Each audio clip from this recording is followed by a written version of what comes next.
Pulang araw star Dennis Trillo, muntik nga bang mapaiyak ng anak na si Dylan? Iyak na si Papa. Ang cover kasi ng video games ni Daddy Dennis, napunit ni Baby Dylan. Pero after a kiss from Dylan, okay lang naman daw. Maybe this time dance craze hindi rin pinalampas ni Dennis Trillo. Sabay sa paghataw ng Kapuso Drama King, ang Maybe This Time version ng misis niyang si Jeneline Mercado na natutulog sa video.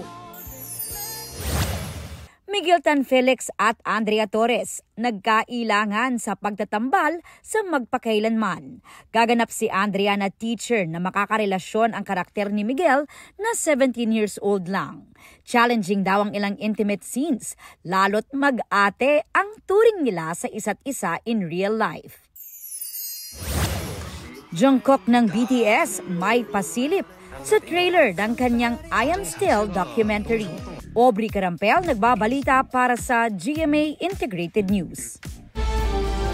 Huwag magpahuli sa mga balitang dapat ninyong malaman. Mag-subscribe sa GMA Integrated News sa YouTube.